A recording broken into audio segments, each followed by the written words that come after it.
Hi everyone, and welcome to this week's Lowdown.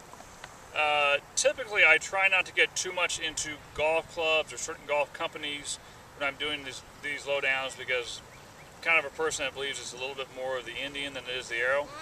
But every once in a while you see something come along that you really think can help a golfer's game. And so that's kind of the subject of this week's Lowdown. We're going to talk about the Big Trusty Rusty Cobra Wedge. Now, here's what we're going to talk about in context with. About 5-6 months ago, I did a lesson on the shanks. And in that lesson, what I was trying to inform people of is not necessarily why they shank, but what is a shank. And because I think a lot of golfers don't understand that. And so what we talked about in that lesson is that a shank is not an open face. It is typically, a shank is always when we come down and hit the golf ball on the hosel of the golf club. Okay, and when we hit the ball on the hosel of the golf club, we miss the face of the club, hit the hosel or the shank of the golf club, the ball is going to go topped or harsh 80-90 degrees angle over to the right. And so that's what a shank is. Now, if I was to put this golf club in my hand and swing this, which is awful heavy by the way, I don't think I could ever possibly hit a shank. I have way too much room towards the hosel of the golf club. Okay, so I mean I could take bad swings and have my club too far over this way, but I'm never going to be able to reach the hosel of this golf club. But this golf club is too heavy for me to swing. Okay, so what Cobra did is they made a club called the Big Trusty Rusty wedge. And so for example, this is my golf club right here. This is a Trusty Rusty wedge that I hit. Okay, and here is the Big Trusty Rusty wedge on the left there. Okay, and the difference, and I think you could hopefully see this as you look at it, this is 10% bigger.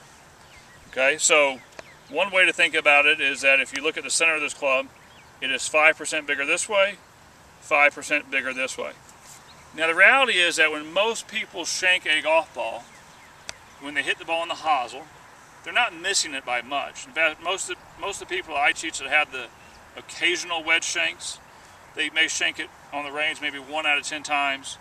On the course, that becomes 1 out of every 4 or 5 chips. And it's not like they hit it right there typically. Typically they just barely get it on the hosel. Okay, most of the shots they hit that are solid come from they hit the ball on the inside of the club or the heel portion of the club. Okay, they don't hit it in the center, they hit it in here, and then just every once in a while they get it the club just far enough out where they shank it. They don't do it often, but occasionally they hit a shank. So what I'm trying to inform you of is that if you have a club that is 10% bigger and you shank 1 out of 7 or 8 shots, well, if you got another little bit of 5% over here towards the hosel, that's going to reduce the number of shanks that you'll hit. Not going to say it's going to eliminate the shanks whatsoever, because the club's not that big, not as big as that one I had out. But if you have a little bit more club head and a little bit more room towards the hosel, that one that you barely hit on the hosel, well, now you hit it on the face of the club, just missing the hosel, and the ball will tend to go straight. So it's an enormous advantage of the Big Trusty Rusty wedge. The other advantage that this club has is that it's also bigger top to bottom. Okay, so the sweet spot's expanded both not only sideways, but up and down as well. So oftentimes, especially when Johnny Miller sits on the range or sits in the booth and talks about how when the ball sits up, we catch it too high and the ball doesn't go anywhere, well, that gives us a little bit more room on top of the club.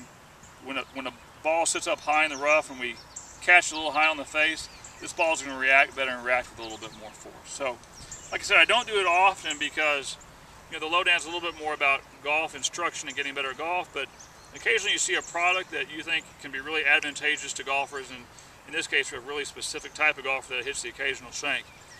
You get yourself a Trusty Rusty wedge and you shank 1 ball less per round, and that's an enormous advantage. So that's this week's Lowdown. We'll see you next week on the Lowdown. Thank you.